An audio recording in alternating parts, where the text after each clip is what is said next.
How's it going? Welcome to another video, and today is another review. Y'all already know what it is. I'm just gonna say it right away. We are getting into episode number 5, the penultimate episode of Falcon and the Winter Soldier. This is a chaotic one, and I need to grab my notebook before we get started.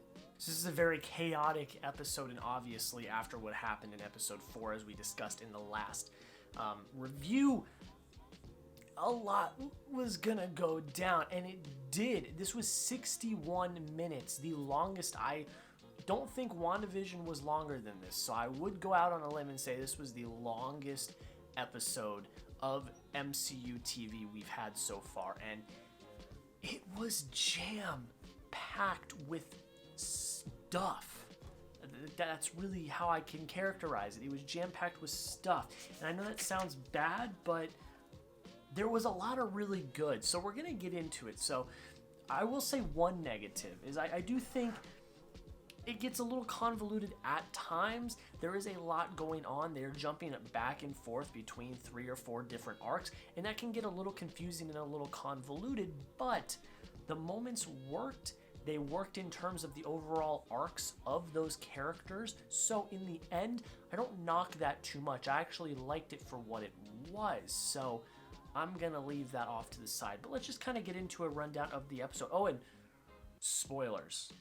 Spoilers. We were talking spoilers. This is a spoiler review. I am going to spoil the heck out of this episode. So without further ado, let's just get into it. So the first thing we've got is, of course, what we had been hyping up this entire time. The fight. Well, it started off as a talk. We saw John Walker having some like flashbacks and some stuff like that. And it started as a talk between John and Sam and Bucky, and then the fight that we were all waiting for ensues right at the beginning of the episode. They were not even holding back. We got right into the action, and a lot happened here. John broke Sam's wings with his brute force, and then they broke John's arm as they were trying to take the shield. Bucky leaves the shield, puts it next to Sam, and leaves a bit angry. And I think we all know what he's thinking here. And I think some of us may agree.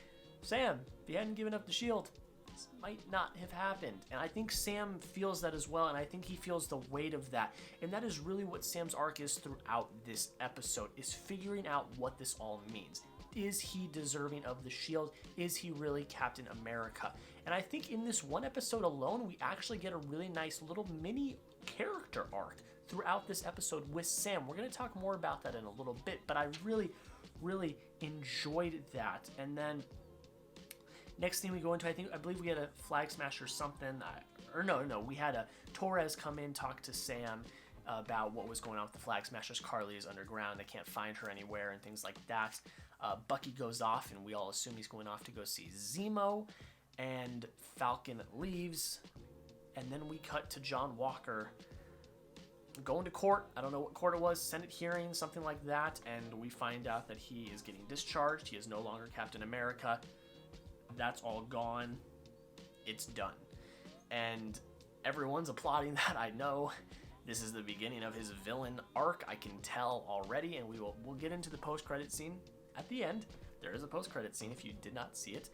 We will get into the post-credit scene at the end, but this is the beginning of his villain arc. It is.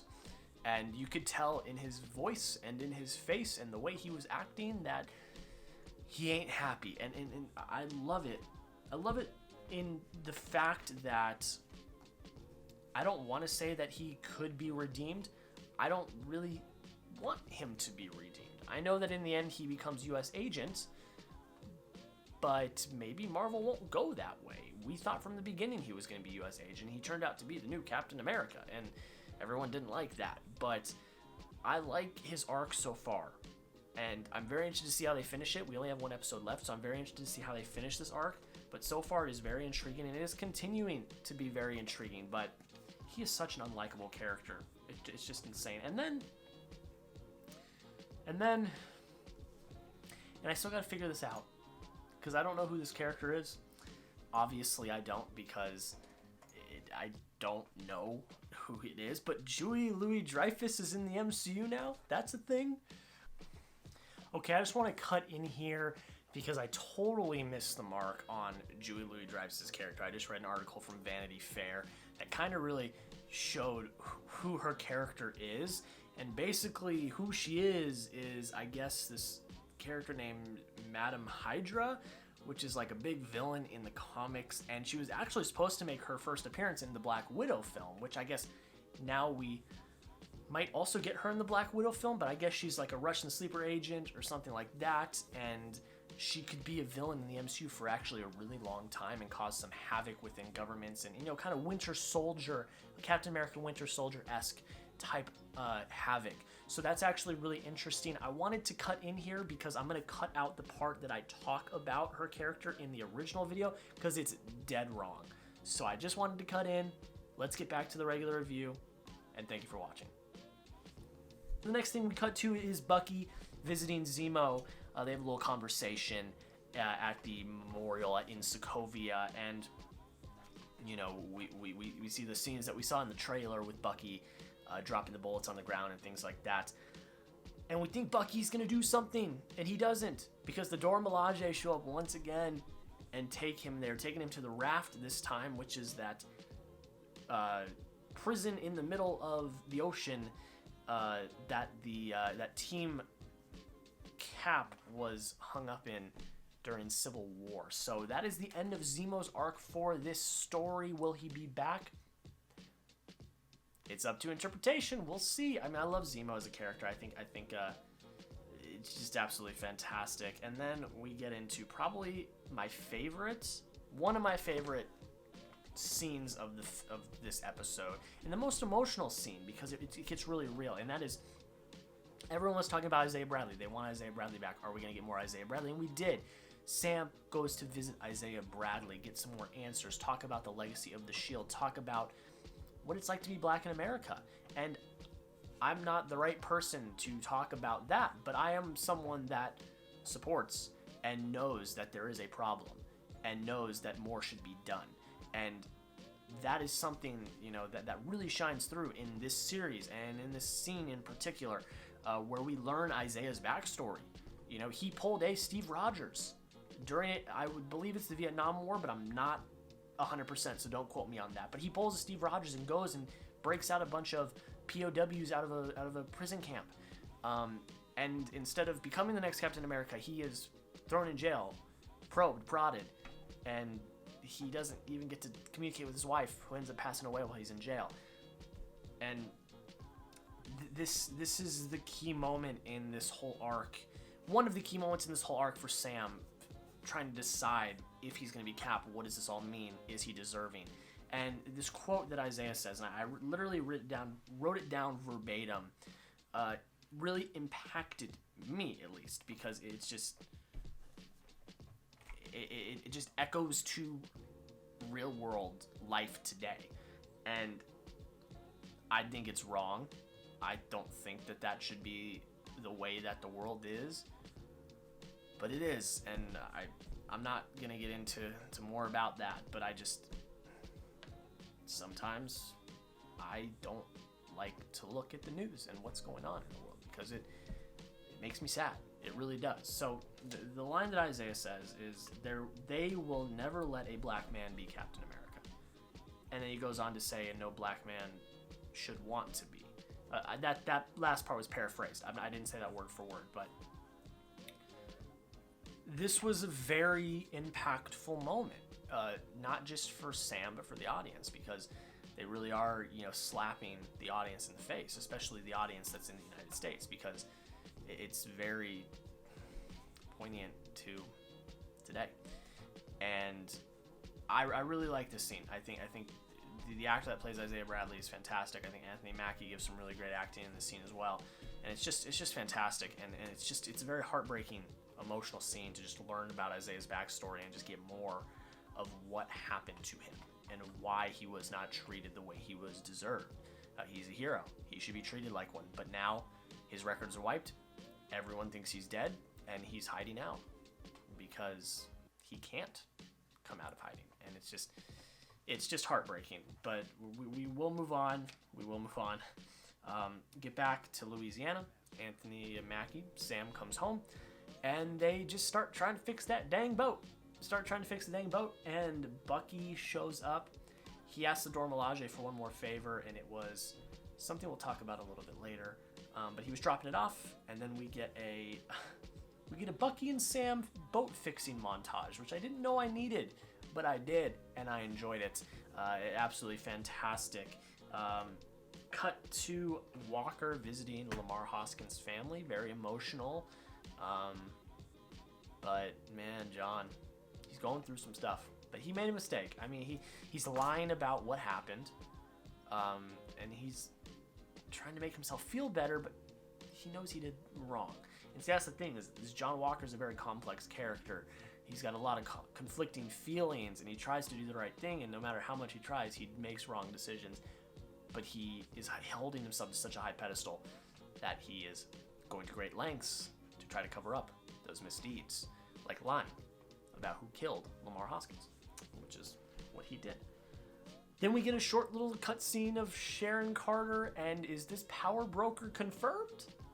I mean, we've all kind of been speculating it. We've all kind of been saying that it's going to happen, and I think it is. So for all you theorists that theorize that, good for you, because it's looking like it's going to be.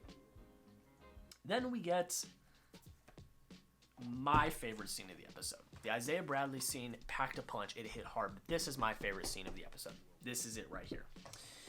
We get a little shield throwing practice between Sam and Bucky, and they have a very constructive, intense, but real heart-to-heart. And I love this because Sebastian and Anthony Mackie have such great chemistry, and they did really well. The first thing that we learn is that Steve giving Sam the shield was not just his idea. It was him and Bucky. They both planned on Steve giving Sam the shield. They both did. So that was something I didn't know. That was a little tidbit that was really nice to learn. That it was both of them that decided. Because in Endgame, at least me, but I think a few people, we felt like, hey, shouldn't Bucky get that? Why is Bucky okay with this? What's going on? But then we learn now that they both planned to give it to Sam, which I really like, and I really like that sentiment a lot. And we have the whole conversation about, am I worthy? Like, why? Why me? Why this? And they talk about Isaiah, and, Bucky pretty much lays it out to him that, Steve trusted him with the shield. And the shield is all he has, and the shield is all that Bucky has left that feels like family. And when Sam gave it away, he felt like he was giving up, and he felt like he lost that. And that was really, really impactful. And I think, it was really nice. And then we get into Sam having a bit of heart-to-heart with Bucky and saying, hey, you want to get out of this hell in your head? You got to do the work. And that was a great heart-to-heart. We get those scenes where Bucky and Sam are walking away from each other. So that wasn't in the finale. That wasn't the last scene we saw. I would have been really mad if it was.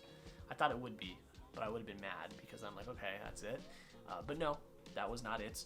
There was actually still a lot of episode left. And then Sam has a heart-to-heart with his sister, and she basically says, don't let Isaiah tell you what you can and cannot be.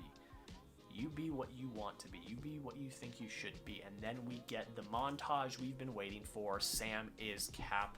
Sam is taking up the mantle. He's doing the training. He's doing the shield training, throwing the shield, going on long runs. And here's the thing that I really like about Sam getting the shield as opposed to Bucky, is that you can tell Sam knows he has to work 10 times harder because he doesn't have the super soldier serum. John Walker, Bucky, and Steve all have the super soldier serum. Sam doesn't. He's just a normal guy. So he's got to work that much harder, and I really like that dynamic. And you can tell that he knows that, and I like that because I like to see our heroes working a little bit hard. So Sam is Cap. He takes over the mantle. I mean, not officially yet, but you can tell by doing that training that it's go time for Sam as Cap.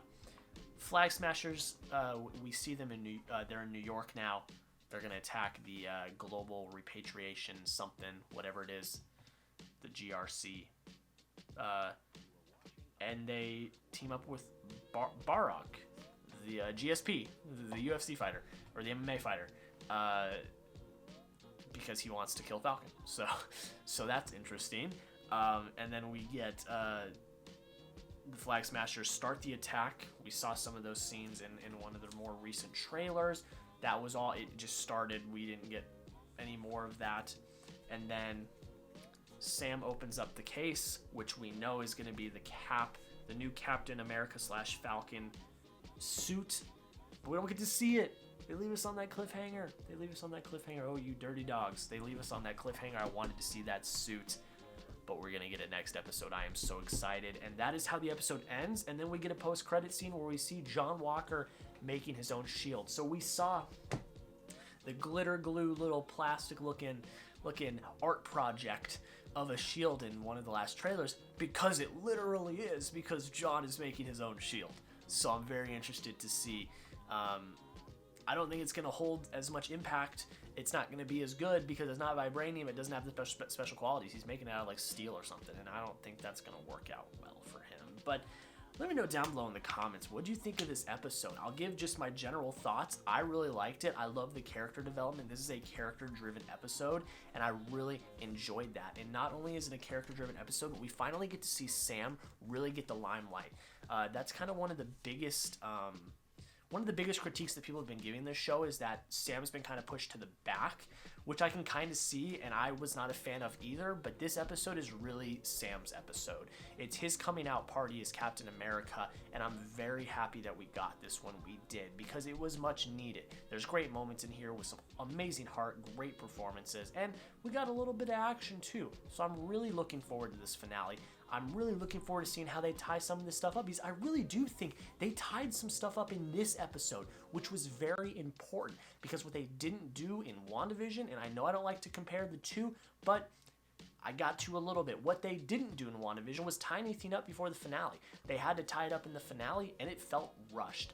This next episode is going to be, I would assume, over an hour, or at least an hour, just like this one, and they've already tied up some of the arcs. So I really like that, and I really enjoyed that. But again, let me know down below in the comments, what did you think of this week's episode? I personally really liked it. I don't know if it's my favorite. I think last week's is probably my favorite, but this one is probably pretty close up to the top. But guys, that is pretty much it. Thank you so much for watching. Go over to Music City Drive-In, The Wolf of Geek Street. That's where I'm doing all my writing right now. Go over to Twitter and Letterboxd, where you get immediate reactions to 2021 movies when I see them. And last but not least, if you enjoyed, please consider subscribing. It's free, it doesn't cost anything, and it really does help the channel grow and means the absolute world. And of course, I know you all love movie drafts. That's the new big thing we're doing. Make sure you subscribe for more movie drafts content. We got another great draft coming this next Tuesday. It's happening.